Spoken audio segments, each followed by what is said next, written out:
Hello and welcome into MFL with Laird. I am Andrew Laird, here today to talk about expanding the empire. And I realized I was doing this show and then I saw a fairly prominent MFL player, just going to adjust my camera quickly here, say they're done. And I want to talk about that too, because there's a whole lot going on with that, with just those types of things in general. And I just want to talk about it. And that's kind of what I do on MFL with Laird. I just kind of talk about things that I want to talk about. Andy Harrogate, what's up? Did you miss the word when off the beginning of the stream title, which is it time to expand the empire? So Andy said it should be, when is it time? And Andy, the time might be coming. SR Monkey, what's up? Will I follow suit and get another club? Dave, the comment that you made on the Patreon post was hilarious. I'm going to read it out loud at some point. And Pico Player on the podium. Andy, SR Monkey, and Pico Player, excuse me. Congratulations to you three. Bruce Lee just missed it. Podium finally? No, not finally. We'll have to come back another day. Jack Daniels, what's up? Love an office time MFL show. Love to deliver them. Toby, what's up? Sean Kennedy, appreciate you guys coming in. Yes, it is my birthday, celebrating by working. You know, it's how you do it when you're older. My youngest daughter was like, was it my younger one? It actually might have been my older daughter. It was like, are you so excited for your birthday? And I was like, you get to be my age. And they're just like, they're fun, sure, but they're not, they're not the extravagant things that they are as kids. And so, I'm just happy to have another year around the sun. Zagalox, Sora, Burrow, and Sid checking in as well. Appreciate you guys as always. If you are watching this and have not subscribed to the channel, please do so.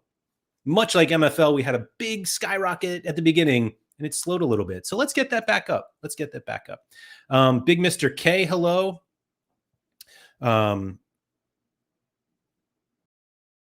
Sorry, I got distracted by something else here. Anyway, it's what happens when you get old. So the topic today was kind of expanding the empire. And part of I'm going to go through a few things here because I haven't thought this through completely because I wanted to do it on stream. I basically wanted to walk through kind of the things that I was considering when I think about either cutting back or expanding and stuff like that. And I like to talk about it out loud in front of people so that you guys can give me kind of this immediate feedback. I am trying to make some more kind of pre-recorded MFL videos. And I have to say that the delay in feedback, whether good or bad, I'm just not used to it. Toby said, I expand whenever I have too many players that I don't want to loan out or sell. So part of that is what happened with me. I have like a number of players under contract that I couldn't even loan out to Flint for 0%. And they're obviously terrible players. And that's why. But as much as I love to talk about progression and how great it is, like I have these guys and two of them already have retirement badges, which is such a bummer anyway. And nobody wants a 28-year-old, 44 rated center mid with 36 passing. Nobody wants this guy. And so I'm kind of like, oh, should I just buy a whole club to get these guys in? And the answer was like, well, no, I don't really want to buy a new Flint club because even just looking at the rewards in Flint, it's kind of like, is it worth it? It's basically just doing it in order to get these guys in. But realistically, and to be honest, I haven't even looked at the Flint prize pools, but you have to finish basically outside of the relegation zone, even to just get like the most common of common reward packs. But it was also like, hey, but people are playing. And I started thinking about this after listening to the When Dirkcast with Trust and Ranjan. And that's true. That podcast was so good for a variety of reasons, not least of which that I feel like it gave us a view of both how they kind of treat MFL now, which may be slightly different than how they previously did. And I think a lot of that is just how basically the market has changed over the last few months and the benefit that they have in terms of how they look at the platform is they were here. I'm going to basically call it the beginning, but certainly before a lot of people joined. And the run up in prices that we saw during the net boom was like, they were looking at that and they were like, man, this could really take off. But I think they were both very level headed and they were like, maybe this doesn't last forever. And while they both clearly are like, hey, I'm just having fun here, Trust has a very analytical, and maybe Ron John does. I've just seen Trust talk about it more.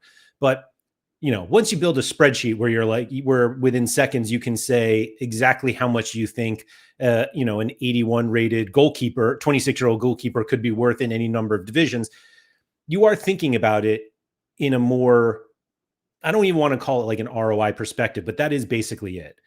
And he is having fun doing it. Like, I don't think Trust would do this if he wasn't having fun. And Ron John was even saying that I think he used the term, he broke even previously, which is incredibly impressive for the two players who have more players than anyone else. Like Ron John, who goes by Fortress Agency on MFL, has almost 2,100 players. Trust is just under 2,000. And obviously they both have lots of clubs. Trust is closing in on 100 right now with 93 clubs. But I tried to mimic the concept of Trust's idea of just like having one or two kind of upper division, upper pyramid clubs, and just having a ton of feeder clubs that help with progression and maybe eventually allow those guys to move up to the big clubs. And I think realistically, the outcome is you win reward packs from the lower clubs and then sell those, and eventually you buy the better players for the higher divisions. But it just got me thinking of what it would look like if I expanded a little more. And yeah, 93 clubs is wild. I mean, when I had him on MFL with Laird months ago, I mean, we could even just look how many clubs he had at the time. Hold on. Process. No, was that the first one? Here we go. Managing 70 clubs 3 months ago. Was that the first? Oh no, I'm sorry. Yeah, the first. So 5 months ago. There we are. What's it like managing nearly 50 clubs and over 1,000 players? And now he's at 93 clubs and 1,958 players. And maybe this isn't even all of, like, sometimes it doesn't even show you all of them. We'll let this load for the next 35 minutes. But it just kind of got me thinking of what it would take to not necessarily bring more players into my agency, although I have thought about that also. I do spend a decent amount of time just looking at the marketplace, just trying to see kind of what's out there, which is funny because I only have one club with purchased players. And that was more of an experiment that I didn't necessarily end up loving.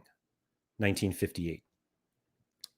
So basically this Welsh Empire, Welsh Empire is a club that I bought a bunch of players for. They were 54 rated. And I was like, let's see how quickly they could tier break.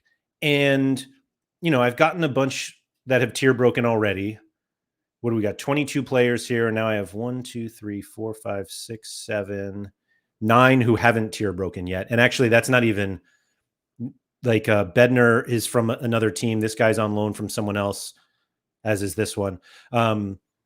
So that was kind of like the idea. And I bought all these players with the expectation of, if I could get them for a couple dollars and then they tier break, maybe I can sell them for a little more. And like market timing wise, it just didn't work out. So now I own all these guys.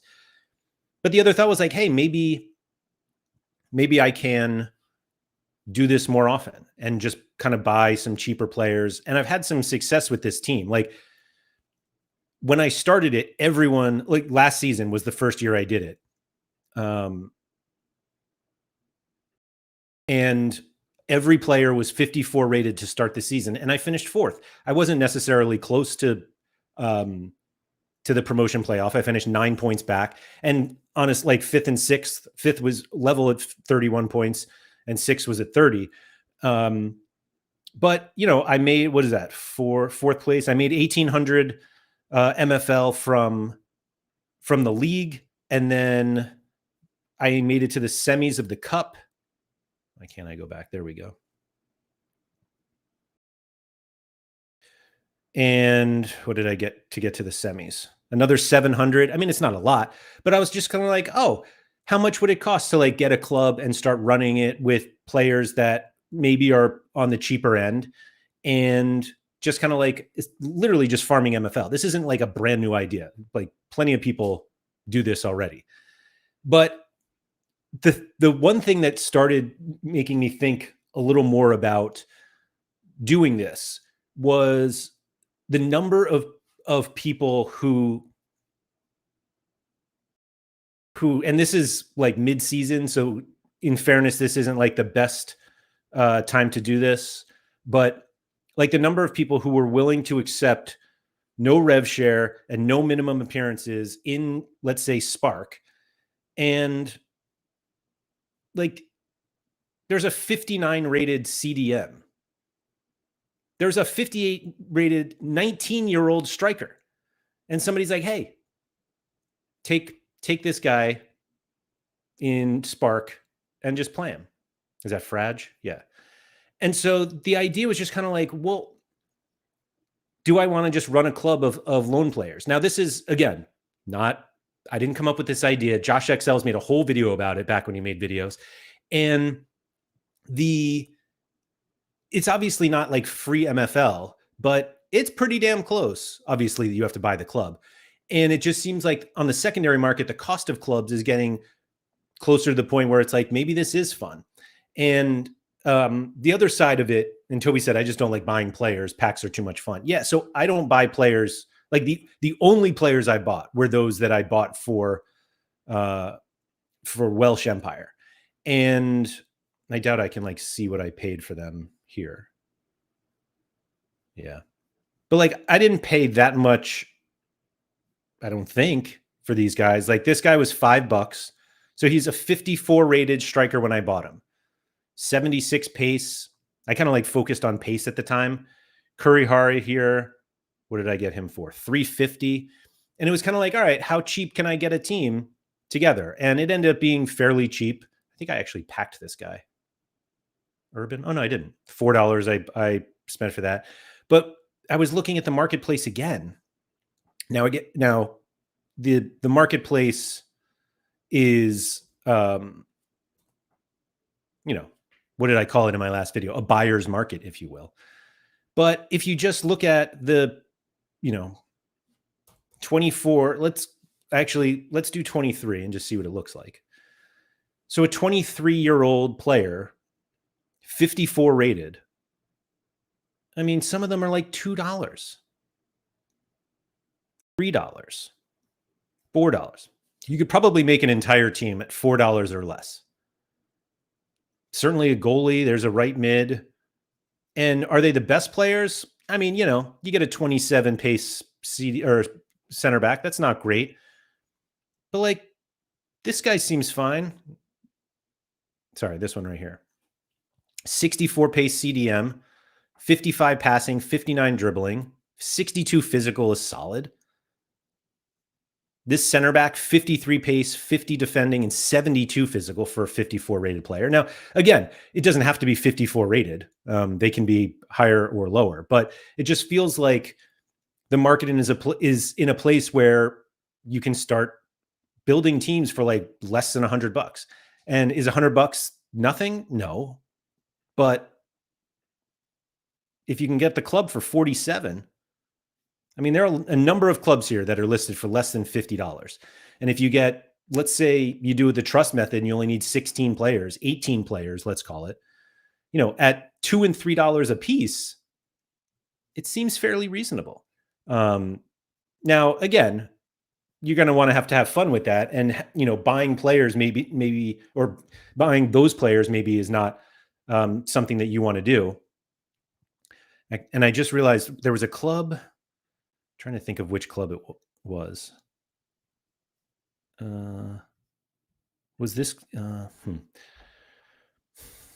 one of the clubs that I was in a league with just sold? clearly. It was listed on the market, and I was like, oh, that's really cheap, and then realized it was in my league. I wonder if they've already, I'm trying to think of the easiest way to do this. I'm going to go to my club. Let's see. Does this show like recent club sales, or is it just player sales? I'm going to do it for all of them. Empire Rhine. That was this one. Activity. Here we go. It just says signings. I forget what it was. United was the name of the club. Let me see if clubs, owner, club. It was like this. Oh, here it is. Trust bought it. Oh, it's an ice club. Excuse me. Oh, it was right. Empire 9. Okay. Of course, Trust bought it. I think this club sold, like, it was on the market for like $43. Oh, $49 for an ice club. Has players in it. I think it was like 50% rev share. Yeah. But now Trust has another ice club.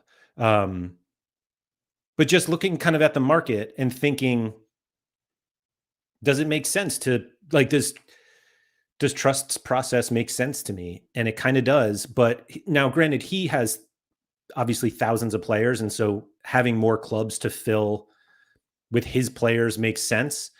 And I kind of keep going back and forth on do I want to start a club and then just farm the MFL with 0% loans, do it with some of my own players? I could do both, but it just feels like I'm at a point now where, now granted, like, I still need loans to fill all of the clubs I have. So it's not like I'm here being like, I have so many extra players, but I did have kind of a fun experience with Welsh Empire, particularly targeting like certain players. Like, this is a 23-year-old right back, 72 pace, 60 defending. Christian Eriksen's brother, maybe nephew. Looks like he's getting run into the ground. Sold for $15 in July, and now $7. It just seems like you can get some very, like, attractive players at reasonable prices these days. And the irony is that I was thinking more like, oh, I should just do Flint, because then I don't have to worry about the number of like $1 players now is long. And I remember saying, like, over and over again that we'll never see $1 players again. And then they came back fairly quickly. And obviously most of them are kind of on the older side and horrifically rated. Like, I wonder what in the 50 range, like, this is a reasonable, like, mid-level spark. And even let's make the age more, like, if you want, obviously you have to buy younger players if you want these guys to last a couple seasons. But here you go. Like, 52 rated center back, a bunch of goalies. And like, you can have all these for $1. And I know Nep has his, I forget which one it was. Is it Cost Experiment, where all of the players are $1? But it just seems like the quality of the $1 players is so much better now.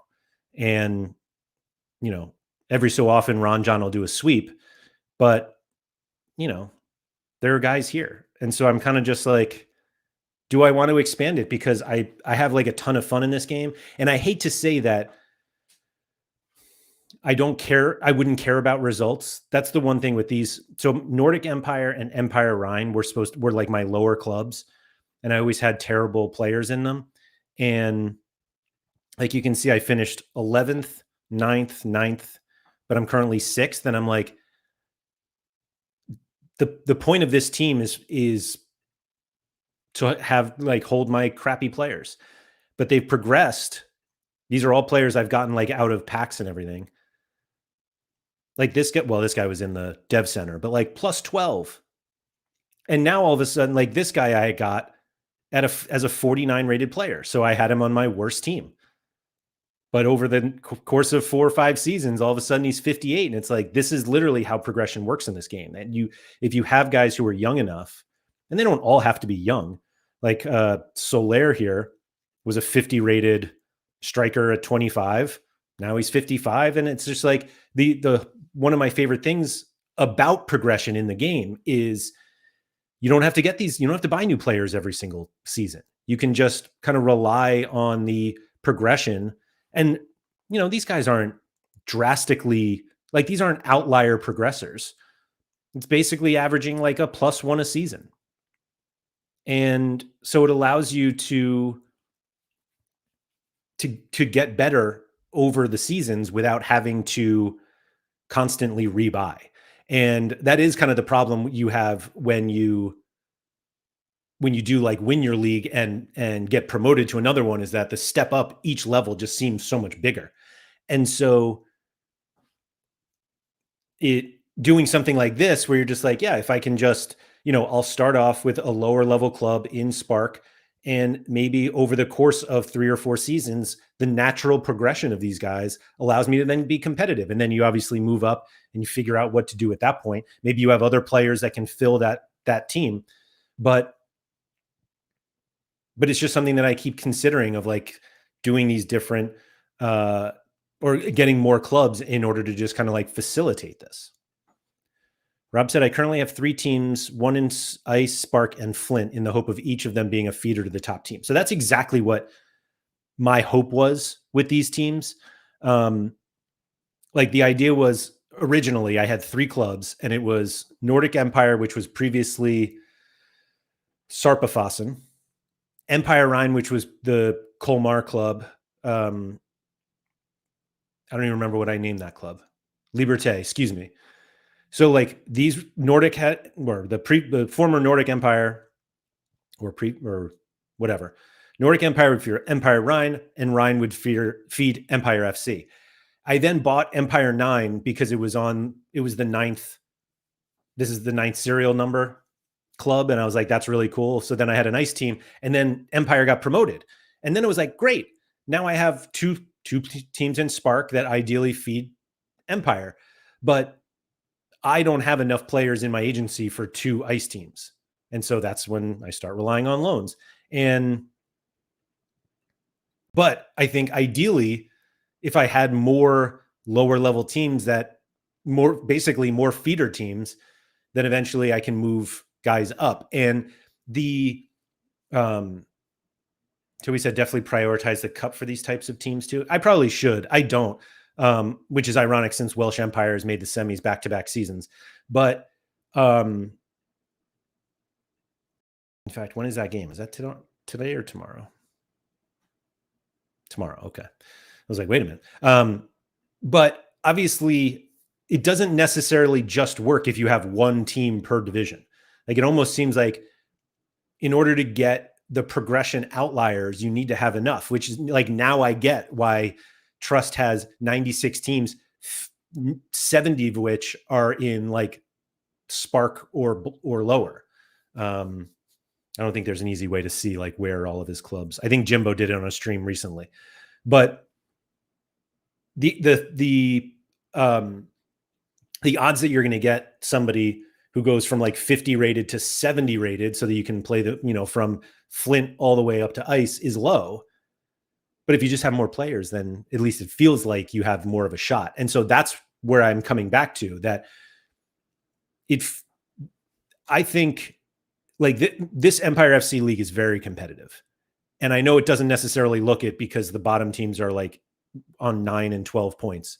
And I drew to 9th place yesterday, and I'm absolutely furious about it. But the way that I'm looking at it is like, maybe with the players I have in my agency, I am just kind of a mid to upper table, and by upper I mean like 3rd through 7th Ice team. And if that's the case, and I'm doing this twice, like, so Empire 9 is 6th, Empire FC 6th, Empire Rhine 4th, Nordic Empire, I think this was 6th also. Yeah, so 3 of the 5 are in 6th place. And then Welsh Empire was in 3rd yesterday. Yeah, we fell to 4th. bad loss to, yesterday was just horrific. So if the idea is like, I don't want to I can't, I was about to say I can't spend, but all of the players in Empire FC, Empire 9, Empire Rhine, and Nordic Empire, every single one of them are players I've gotten in packs or referral cards. They're not, and I don't get referral cards anymore.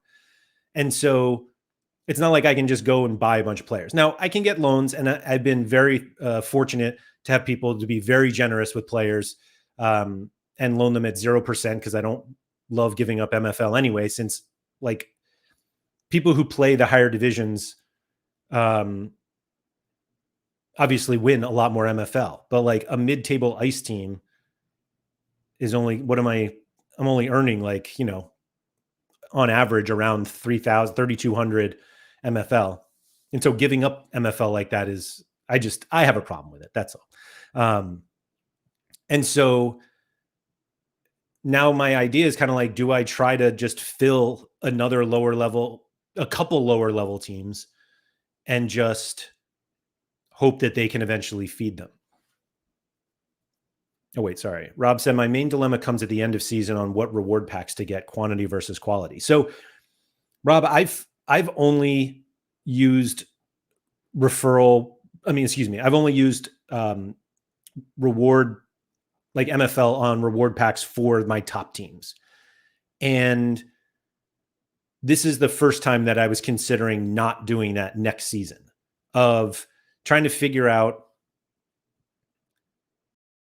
whether I can make one of these teams good enough to actually compete. I mean, it would be Empire FC, to actually compete for the top. And frustratingly, I think, let me check here.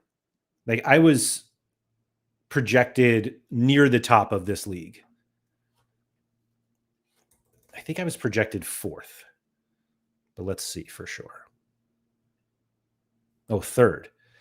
But like looking at this, is Krakow first? Yeah, like Krakow, is this Duncan? Yeah, I said previously, like I think Duncan's really good. So Krakow projected 6th, and they're in 1st right now. Projected 1st and 2nd are 2nd and 3rd. Karlovich Kings, who were 6th, are 4th. Yeah. TECFC, who I just lost to, got absolutely spanked, are 5th. So like, the top 6 are still the top 6. The order's a little different. And maybe, I don't know, maybe they added some players or not. I don't know, but whatever it is, I'm just wondering if spending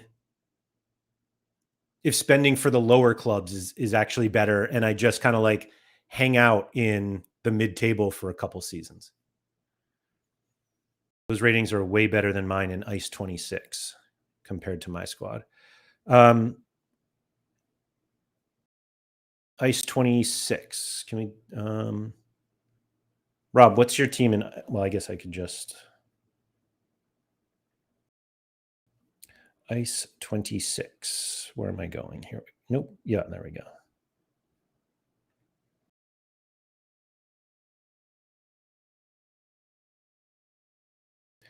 Sunderland AFC. Look at you, Rob. So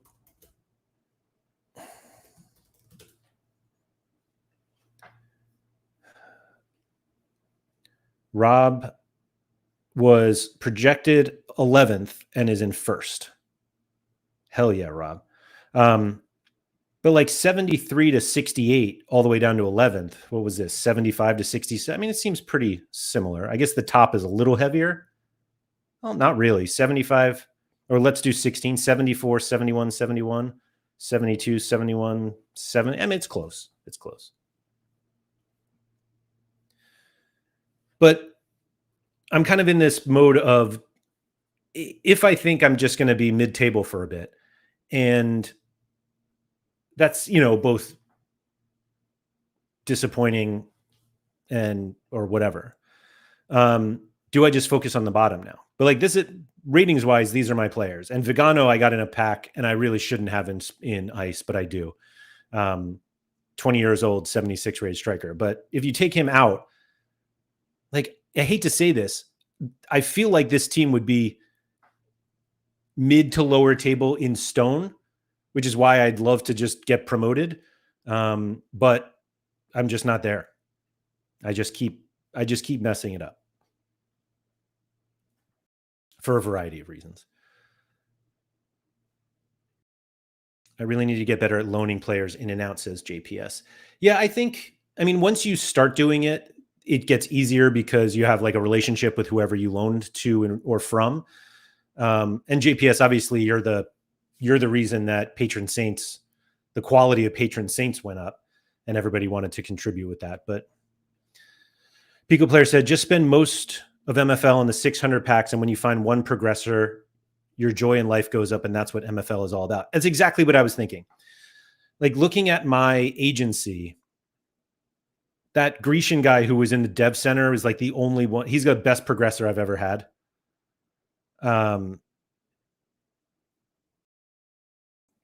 Although I didn't realize Chevalier here was plus 12 also. Shout out to Toby with helping this. I didn't realize he was plus 12. 52 to 64. And that's without the dev center. Grecian here had 4 years in the dev center and then is taken off a little bit more than that.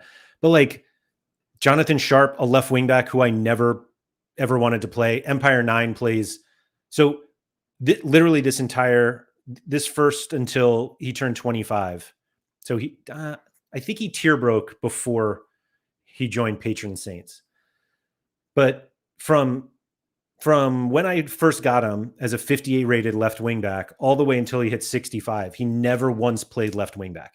He either played left wing or left mid. And then he went to Patron Saints and played left wing back a little bit. And then this season, it's like I play a 5 in the back. He plays more than he's ever played, and there's literally no progression. I guess he played. So 15 games he played in season 6, but never once at left wing back.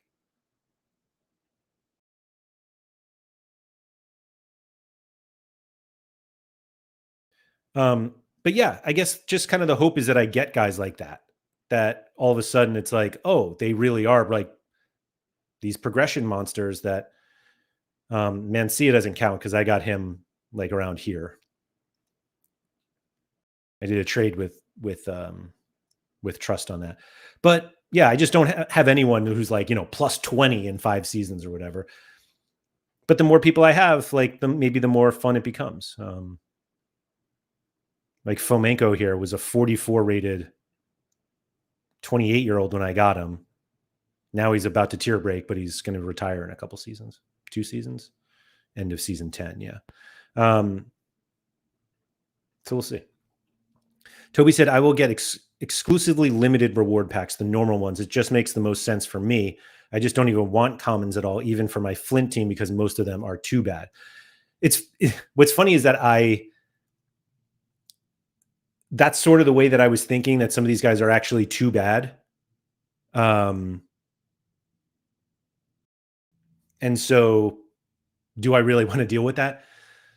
Like everybody after just as the season starts, everybody's like, hey, does anyone have room for any of these players? And it's like a screenshot of 8 players rated under 56 or 46. And you're just like, why would anybody want those? And now it's like, hey, maybe I should just get a Flint club and get essentially a free 600 MFL every season. But that almost doesn't even seem worth the time, even if I don't care about what the outcome is in terms of the league table. I'm a nice 58, super tight league when it comes to how good the teams are.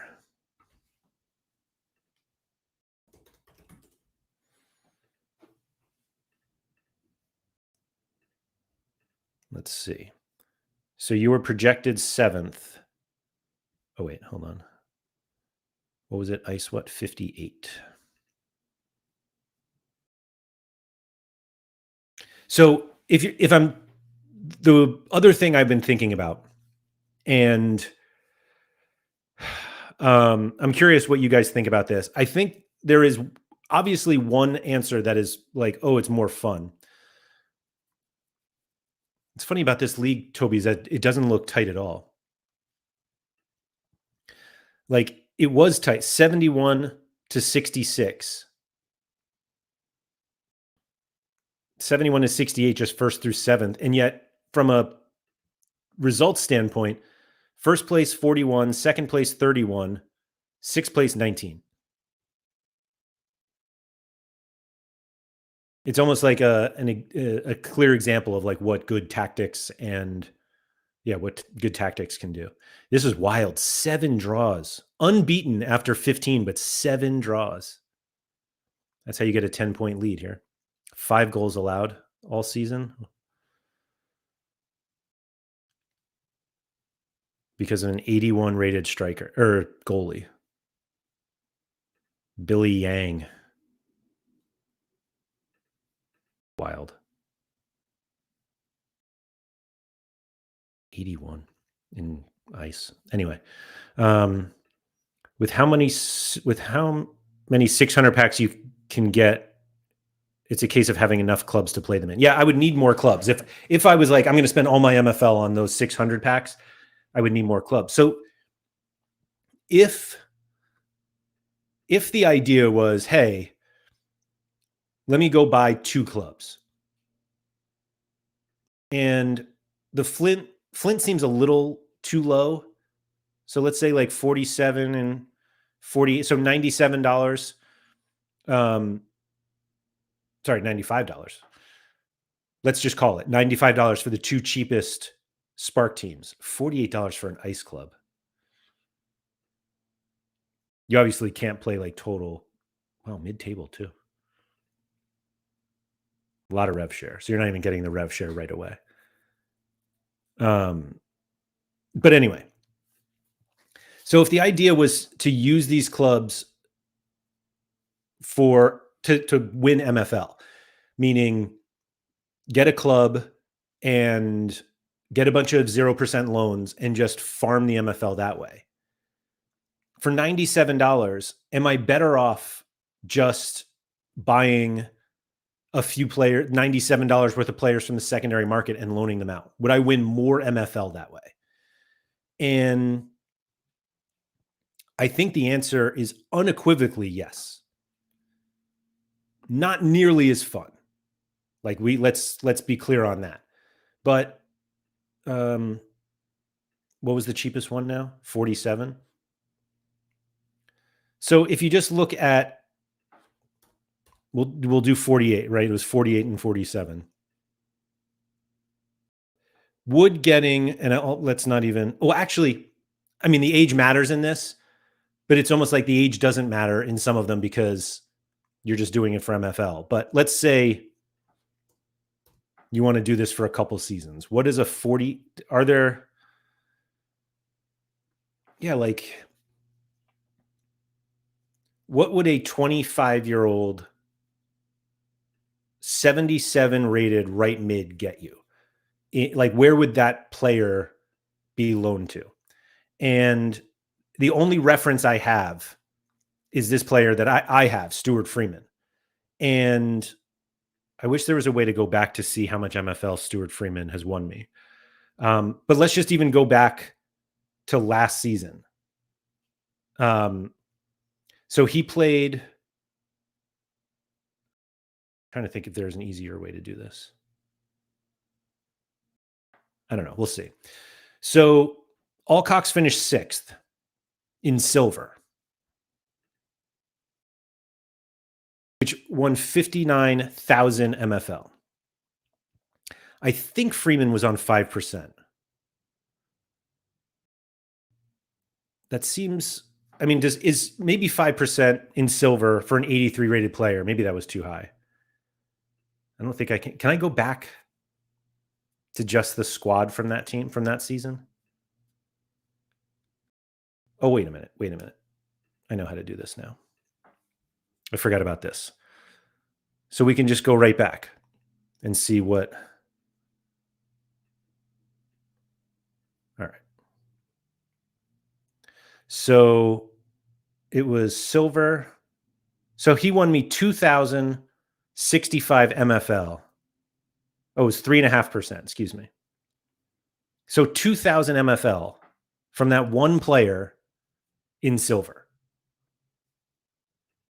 You would think that a 77 rated right mid with 87 dribbling, 82 defending. Jeez. An 80 physical. He's got to be a fantastic CDM, no?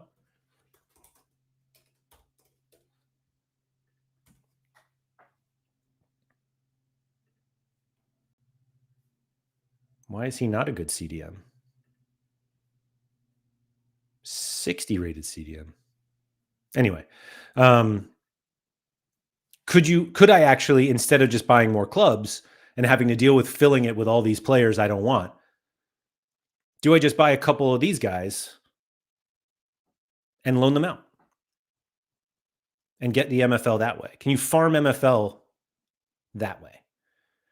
Like this guy, B. Bartha, plays for Advance Ottawa in Stone.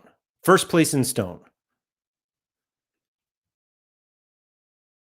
And gets 6% rev share. 6% of, wait, that's not what I wanted to do.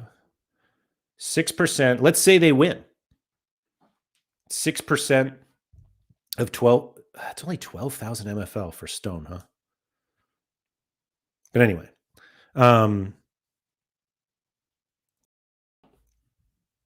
like 720 MFL immediately from this player who's $45. So you're spending $45 to get 720 MFL. And that's actually cheaper than the cheapest club. Like I'm going back to trust the process. It was like players are for progression and clubs are for MFL. Maybe players are for MFL. He's a new player too, new at 24. Or this guy here, 25 rated, or excuse me, 25-year-old for Rioja FC, who are also in Stone, second in Stone. So it's, a roughly 700 MFL. So you buy those two players for $90 instead of the two clubs, and you're getting 1,400 MFL instead of like mid-table Flint for a lot more work. And so does it then become like, oh, do you just, instead of all of the extra work to farm the MFL, do you just buy a bunch of players and loan them out? Like I know Basel does that. Meaning like, 125 players, one club. So obviously the rest of his club is just loans. Is just loans. Like Basil's obviously his team in Platt. But he's getting 7% from this 90. I mean, let's even just go down. Oh my goodness, no way. Just all of these guys untouched. Basel, why?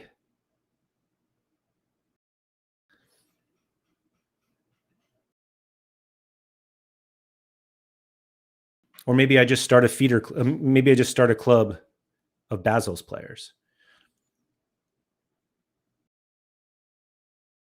Like there's an ice team here, right? Roughly high level spark, let's call it. Club is there until you sell, though. Players have an end date. Yeah, but the problem is that it's almost like the work. It's significantly more work to run the clubs.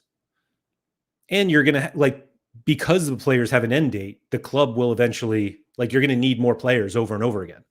The need for players doesn't go away just because you have the club. And I think that there was an idea at some point where people were thinking, oh, I'll buy a Spark Club, get it promoted once or twice, and then I can sell it for more. And it's just that the market just doesn't work well enough that way.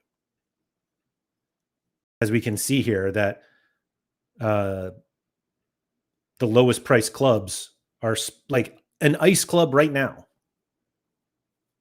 A mid-table ice club is the second cheapest club on the market.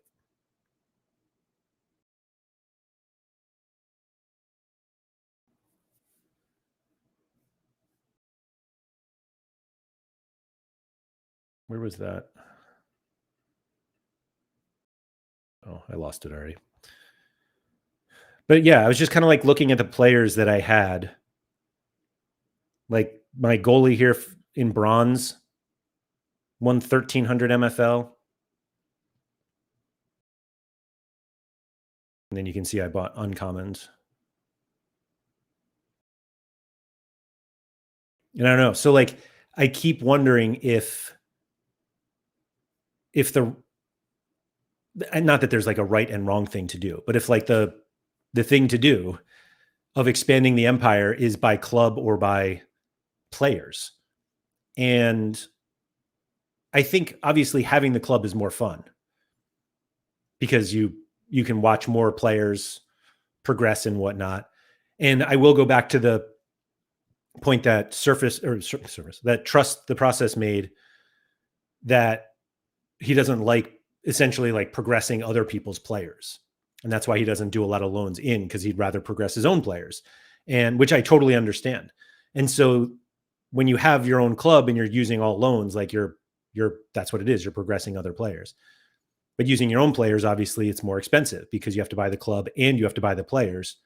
Or do you just buy all the players and let other people progress them? Not as fun, yes. But maybe that's why we have so many people who have lots of players and not nearly as many clubs. Yeah, like here's Ronan, 700 players, 6 clubs. Sturge, 1-4. That's actually not that many. Metasports Group, 349, 13.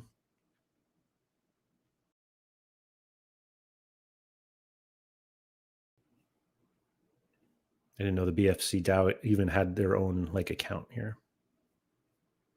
Makes sense.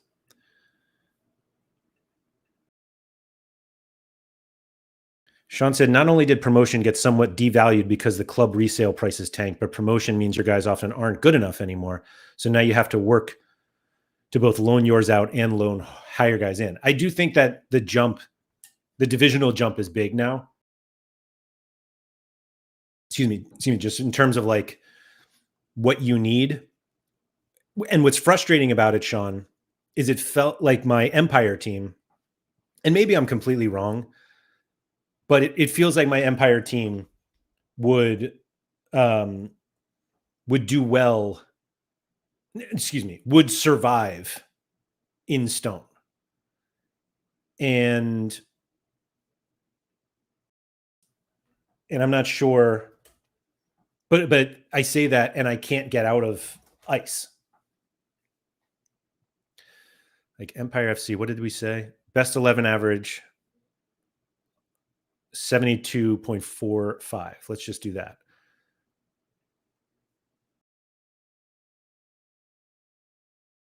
Like right here, 72.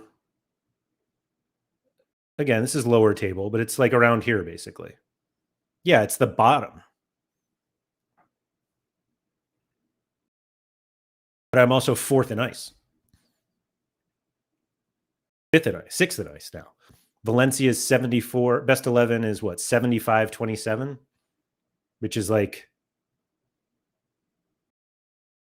wow. Yeah, firmly mid-table in stone.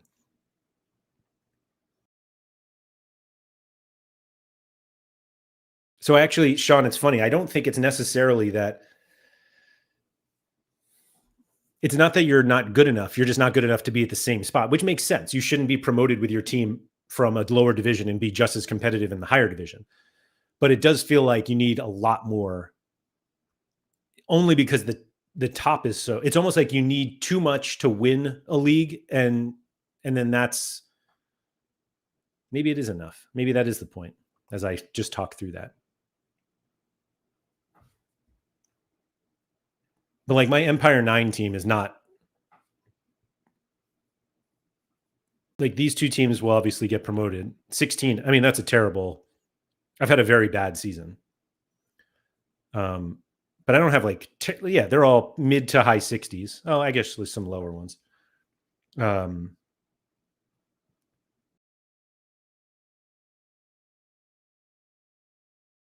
So yeah. I actually wanted to bring this up. So I wasn't going to do a video on this guy, Gustavo Gutierrez, because it was going to be negative, and I just didn't want to be that guy. But he threw it back in my face today. So I got this guy 2 seasons ago. And I think I got it during a pack drop. Maybe I opened it on stream, whatever it was. He was a 61 rated 21-year-old Spanish midfielder. And I was like, let's go. He had 60 pace, 55 shooting, 67 passing, 62 dribbling, 52 defending, and 62 physical. And I was like, this guy, I played him as much as I could. And he literally progressed for the very first time today.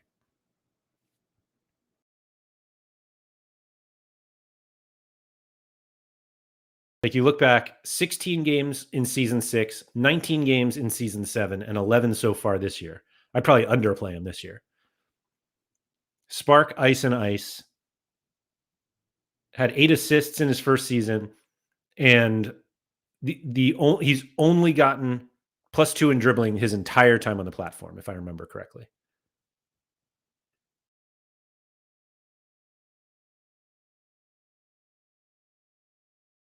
Yeah, that's it. No +1s in any other stat. But +2 in dribbling, which got him to finally a +1 and 63 rated. And so what I was thinking now is, so I have this guy, Jan Wild. He's a 26-year-old striker, 68 rated now, who's had some very nice progression. And so I was like, oh, he'll go to Empire next year. And so I feel like the development plan is really like Nordic to Rhine to Empire 9 to like Empire 9, despite being an ice, just like Empire FC. And then this becomes a feeder club for Empire FC. Feels very similar to Royo in 4 seasons, only +2 overall. In fairness, like Royo didn't play for a little bit, right? Like, didn't he start? Actually, was he brand new? Has he ever played for anyone else? Oh yeah, so 10 games there, and then yeah.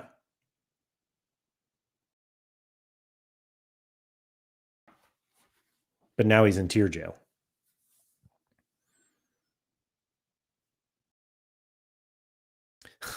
So Pico player loaned me that guy 10KU, who is he is the best player on the team rating wise, but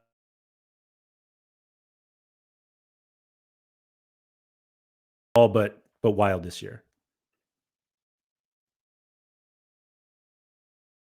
And I felt a little bad taking him on because he was obviously 67 rated when I got him, and I guess Lions was 67, and so he actually, I guess he wasn't he was up there, but now he's the top.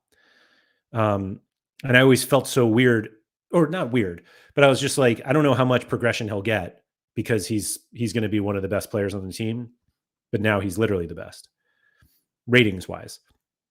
And this also reminds me of we have a player on Patron Saints. For those of you unaware, Patron Saints is available. It's a team where everyone has at least, I think everybody just has one player. Somebody might have 2. Is it TMO? Yeah. But it's everybody who is in my Patreon, patreon.com/Andrew M. Laird, if you want to support the content. But anyway, we have this guy, Gurgly Sebastian, who is now 81 rated because he's just absolutely taken off this season. And he was the highest rated guy coming into the season. He was actually, I guess our goalie was 74. Sebastian was 75. Does that say +1? Sorry, 76. And he was a 75, and now he's 81. He's gotten a +11 in dribbling this season, +7 in defending, +7 in passing, +5 in shooting, and +1 in pace. Now, like a 75 rated left back in ice, like that's pretty good for ice. That's very good for ice. But now he's 81. And he's been the highest rated player since he since he got to 77. He's been the highest rated player, and he just keeps going. And then there's Royo, Woods, and Hale has had a very good season too, 70 to 74. And if anybody's curious what my player has done, the answer is he's gotten a +1 in pace, and that's it.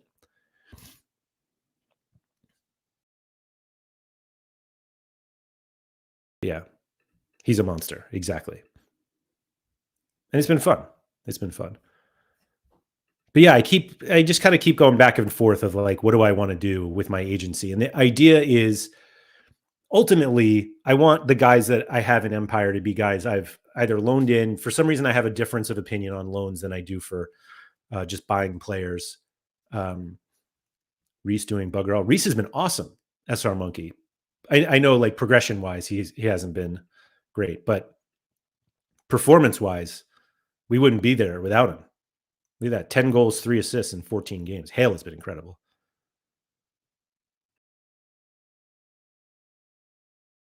Yeah. Does Reese have no progression this season? Oh yeah, not a lick. Man, he plays a ton too. Oh, he's 29 though. Maybe we shouldn't expect that much. Although Sebastian's 27. I don't know. Anyway, the idea is Empire FC is a bunch of players that I got either on loan or in packs, and everything else feeds that. And so except for Welsh Empire, no player. Well, I guess some of the MFL from Welsh Empire goes there. And so with these absurd, he's old and dusty. Glad he's scoring though. So the way that I look at if I buy players that get MFL, it's just they're feeding eventually the packs that hopefully are great players that go to Empire FC. And so that's the idea. But I don't know what the best way is. I think the best way to get MFL is to buy players off the secondary market and loan them out. And meaning like higher rated players. And while that's less fun, it's also a way to do it. Wow, this guy's, I don't know if $20 is good for a 18-year-old center mid. 69 passing. I feel like people use MFL assistant to be like, oh no, he's worth this. And like, who knows? And no rev share. Interesting player though. But yeah, I don't know. That's like where my mind has been on MFL recently, whether I want to expand the agency by club, with clubs, or with players. And but I'm enjoying MFL so much right now that I want to dig deeper. And I just need to figure out what the right path for me is to do that. I will say I brought up McBride, or I referenced McBride earlier about how he was saying he was selling up from MFL. And he had a follow-up tweet today, which I appreciated, that he was like, it's a great game. I just don't have the time for it. And he was playing in higher divisions. And I genuinely think that higher divisions take significantly more time to be successful in. And so I understand like why he would step back if he just doesn't have the time to do it. And so I think people are seeing like, oh, McBride's getting out. And I think part of it is that like, he doesn't have the time to do it. And I'm sitting here like, I don't know if I have loads of time, but I have time to, if I wanted to spend time on this, I can do more of it. And obviously it gives me more to talk about on these streams and making more videos about it. And that, it feels like everybody wins for that. Rob said, I find the preseason loan market wild. Some people just asking for far too much MFL or stupid game clauses. There is a lot of that. And it's unfortunate because then the players end up not actually playing. Like all of these guys, 20% in Flint, like nobody's gonna, like, why even do it? Or they'll show 0%, but 20 match minimum for another 20%. It's like, we're just taking advantage of people. That's why the Andrew M. Laird Discord server comes in handy. Good point, Pico player. Good point. So yeah, those are the thoughts. Let me know what you think. If you're watching this back, let me know if you think the club method or the player method is better? And if so, why? Because I don't necessarily just want to do the one that has like the best ROI. I want to get some enjoyment out of it. And I do enjoy having some players that are on other teams, and I get to cheer for them and see how they're doing. And hopefully they progress as well. But maybe getting too many of those players isn't actually fun. So anyway, let me know what you think. And if you could please like and subscribe, all that good stuff. Shout out to Quinny. Appreciate everybody coming today. And Cameron said, currently sat bottom of my league with a negative 78 goal differential, loving my first MFL season. Well, I'm glad you're loving it. That feels like an uphill battle, but maybe the next season will be better. So yeah, thanks everyone for coming. If you could please subscribe to the channel. If you would like to support the content anymore and get access to this Discord server that Pico Player was just referencing, patreon.com/Andrew M. Laird is the way to get in there. Costs as little as $5 a month and goes a very long way in helping support all of the content I do. So thank you to everybody for coming. For those of you who are live and just want some more content, I'll be live later today in about 90 minutes talking about some So Rare. So check that out. And yeah, enjoy the day. Make sure you get outside.